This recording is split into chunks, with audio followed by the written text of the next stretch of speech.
Hello everyone, आज है 4 अगस्त और आज इस वीडियो में हम बात करने जा रहे हैं अदानी विल्मर के बारे में। 685 रुपए के आसपास अदानी विल्मर का जो शेयर है ये ट्रेड कर रहा है और इनके कल रिजल्ट्स भी सामने आए थे और नतीजे के बाद कुछ ब्रोकरेज फर्म भी है जिनकी कमेंट्री भी हमें देखने को मिली है अदानी विल्मर को लेकर। तो वीडियो को शुरू करो उससे पहले अगर आपने अभी तक चैनल को सब्सक्राइब नहीं किया है तो प्लीज़ अभी इसे सब्सक्राइब कर लीजिए, क्योंकि आगे भी बहुत सारे वीडियोस हैं जो आपको काफ़ी ज़्यादा हेल्प करेंगे। तो अदानी विल्मर के शेयर में आज थोड़ी सी गिरावट जरूर है। हालांकि जब बाजार खुला था बहुत बड़ी रफ्तार पकड़ी थी इसने, तकरीबन 680 से ये पहुंच गया था 713 के करीब, बहुत बड़ी रफ्तार थी। लेकिन उसके बाद लगातार प्रॉफिट बुकिंग देखने को मिली और शेयर टूटता चला गया। इवन पिछले एक महीने में अगर हम देखें तो तेजी बढ़िया है, यहाँ पर 18% का ग्रोथ है। 575 से जो रफ्तार इसने पकड़ी थी वो बहुत ही शानदार रफ्तार थी इसने, लेकिन अब धीरे धीरे ये पिछले 2 दिनों से टूट रहा है। यहां पर कह सकते हैं कि नतीजे के बाद की प्रॉफिट बुकिंग है ये, और एक साल में अगर आप देखो तो 155% का ग्रोथ है। अदानी विल्मर ने आईपीओ के बाद भैया बढ़िया पैसा बना कर दिया है सबको। तेजी ज्यादा थी, 840 तक पहुंच गया था ये शेयर, टूट के बिखरा, वापस 550 के करीब आया था, वापस तेजी बनी 700 मतलब 750 के करीब पहुंचा। उसके बाद एक बड़ा गिरावट वाला दौर रहा पूरे बाजार के लिए, 550 रुपए के आसपास दोबारा पहुंचा। लेकिन उसके बाद अगर आप देखो तो धीरे धीरे करके ये ऊपर ही जा रहा है। बीच बीच में अगर गिरावट आती भी है ना तो वापस से ये दोबारा रफ्तार पकड़ लेता है। और अदानी विल्मर का जो फ्यूचर है वो भाई साहब वो बेहतर फ्यूचर है, खराब तो नहीं है पहली चीज।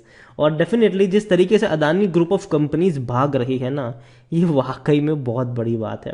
अदानी विल्मर को लेकर अगर हम देखें तो अदानी विल्मर का आज जो वॉल्यूम्स देखने को मिला है वो 19 लाख के करीब देखने को मिला है। कोई बहुत बड़ा वॉल्यूम देखने को नहीं मिल रहा है यहाँ पर। लेकिन कंपनी में जो सबसे बड़ी बात थी आज की गिरावट की, 2 दिनों से गिरावट आ रही है, उसका रीजन यह है कि कंपनी के रेवेन्यू में हल्की सी गिरावट है और कंपनी के प्रॉफिट में भी हल्की सी गिरावट है। प्रॉफिट में है ये कंपनी लेकिन थोड़ी सी गिरावट है। अगर हम यहां पर देखें तो इनका जो नेट प्रॉफिट है वो पिछले साल के मुकाबले 10% अप है, ठीक है, 195 करोड़ के आसपास है। लेकिन पिछले क्वार्टर में ये जो नेट प्रॉफिट था ये 234 करोड़ के आसपास का था, तो पिछले क्वार्टर के मुकाबले गिरावट है। लेकिन पिछले साल से कंपेयर करोगे तो भैया अच्छा ही लगेगा, और क्योंकि पिछले साल 175, पिछले साल के जो क्वार्टर था उसमें 175 करोड़ का इनको मुनाफा हुआ था। इनकम की बात करें तो वो भी 14,785 करोड़ के आसपास देखने को मिली है इस जून क्वार्टर में।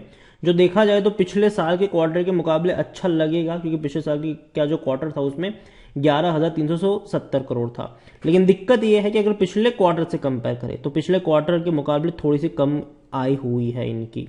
14,900 करोड़ के आसपास का इनका जो रेवेन्यू था पिछले क्वार्टर में, उसके मुकाबले इस बार थोड़ा सा कम आया है। तो पिछले क्वार्टर के मुकाबले हम कह सकते हैं कि इनका प्रॉफिट भी कम हुआ है, प्रॉफिट हालांकि काफ़ी ज़्यादा कम हुआ है, और रेवेन्यू भी कम होता हुआ नजर आया है हमें। यहाँ पर अगर आप देखने की कोशिश करें तो despite multiple headwinds that we say saw during the quarter with inflation and low consumer of tech major concern area, लेकिन फिर भी यहाँ पर अदानी विल्मर का कह सकते हो कि अच्छा ग्रोथ ओवरऑल देखने को मिला है यहाँ पर। While still a majority of staples and FMCG product are sold through general trades, ये इन्होंने कहा है, company have been seen double digit growth in sales through e commerce and modern trades. देखो यहाँ पर यह है कि इनकी जो सेल्स है ना वो काफी अच्छी देखने को मिले, ई कॉमर्स के थ्रू भी और नॉर्मल ट्रेड के थ्रू भी। Sales of our new product, जो इनकी नई प्रोडक्ट लॉन्च की है, जैसे कि such as poha, khichdi, total balance oil, soya chunks etcetera, have doubled on year basis. मतलब साल दर साल इनकी जो बिक्री है वो डबल हो रही है, बढ़ रही है, ये इन्होंने अपने उसमें कहा है। यहाँ पर अगर आप देखने की कोशिश करें तो एफएमसीजी का जो ग्रोथ है वो तो अच्छा ही रहेगा, ठीक है, उसमें कोई दिक्कत की बात नहीं, अच्छा एफएमसीजी का ग्रोथ रहेगा। और जो मेनली इनका सबसे बड़ा प्लस पॉइंट है वो इनका फॉर्च्यून का ऑयल है, ठीक है। ऑयल अगर हम बात करें तो भैया सबसे बड़ा लीडर है इंडिया में ये, ठीक है, सबसे ज्यादा बिक्री इन्हीं के ऑयल की होती है। लेकिन ये इनका प्लस पॉइंट है और यही इनका नेगेटिव पॉइंट भी है, क्योंकि बाकी की जो प्रोडक्ट है वो उतनी ज्यादा फेमस नहीं है। लेकिन कंपनी कोशिश कर रही है राइस सेगमेंट में अपनी एंट्री को लेकर। कंपनी ने कई राइस प्रोसेसिंग यूनिट खरीदे भी थे और इसके अलावा कोहिनूर जैसा बड़ा ब्रांड भी इन्होंने खरीदा था राइस का। तो ये एक अच्छी बात है कंपनी के लिए, और कंपनी बाकी प्रोडक्ट को भी लॉन्च कर रही है। ऑनलाइन के साथ साथ ऑफलाइन में भी कंपनी काफी अग्रेसिवली आगे बढ़ती हुई नजर आ रही है। यहां पर अगर मैं अदानी विल्मर को लेकर देखूं तो नतीजे कह सकते हो कि एवरेज है, ना ही अच्छे हैं ना ही बुरे हैं। ईडल वाइज काफी बड़ा ब्रोकरेज फर्म है, उन्होंने इनका टारगेट प्राइस बढ़ाया है पहले जो 735 का टारगेट उन्होंने दिया था वो 743 रुपीज़ का दिया है। आईसीआईसीआई सिक्योरिटीज़ का अदानी विल्मर को लेकर 550 का टारगेट था, अब वो 595 रुपये का टारगेट उन्होंने दिया है। हालांकि फिर भी वो जिस प्राइस पे ट्रेड कर रहा है उसे तो काफ़ी कम ही है ये।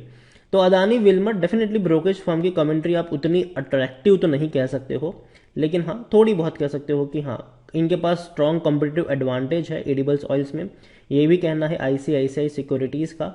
लेकिन बाकी प्रोडक्ट की अगर हम बात करें तो वो अभी भी चैलेंज ज़रूर है उनको यहाँ पर। अदानी विल्मर अगर आप देखने की कोशिश करें तो अदानी विल्मर में according to Moneycontrol user 14% लोग कह रहे कि बेचो और भाग जाओ, बाकी हर कोई कह रहा है खरीदो, खरीदारी करी है तो बने रहो। कंपनी का रेवेन्यू था 52,000 करोड़ से भी ज़्यादा का रेवेन्यू था फाइनेंशियल ईयर 2022 में, और इस बार का भी रेवेन्यू अगर देखो तो 15,000 करोड़ के आसपास का रहा है। मतलब एवरेज अच्छी है, कह सकते हो कि हाँ अगर इसी एवरेज से भी बढ़ते रहे तो 55 से 60,000 करोड़ तक के इनके रेवेन्यू देखने को मिल सकते हैं। और प्रॉफिट भी अगर आप देखो तो 807 करोड़ के आसपास का प्रॉफिट था, जो कि कम है, एवरेज के हिसाब से कम है, क्योंकि 195 करोड़ का इनको प्रॉफिट हुआ है, जबकि इनको चाहिए 200 करोड़ से भी ज़्यादा का मुनाफा हर क्वार्टर में चाहिए इनको, सिर्फ इस पिछले साल के परफॉर्मेंस को मीट करने के लिए। लेकिन डेफिनेटली हमें ईयर ऑन ईयर ग्रोथ भी देखना है, तो उसे ज़्यादा ही चाहिए यहाँ पर।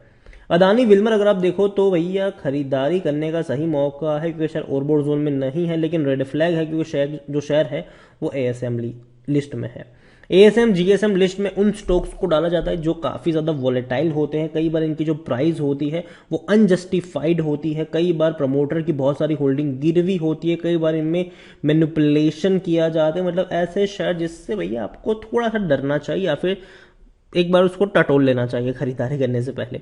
25% एनालिस्ट कहते हैं खरीदारी करो। देखो काफ़ी महंगा हो चुका है, 117 का इसका पी है, जबकि सेक्टर पी 47 का है। तो पहली चीज़ तो है कि अदानी के ज़्यादातर शेयर आपको 100 के ऊपर के ही पी पर देखने को मिल रहे हैं, कुछ तो भैया 500-600 पर पी पर ट्रेड कर रहे हैं।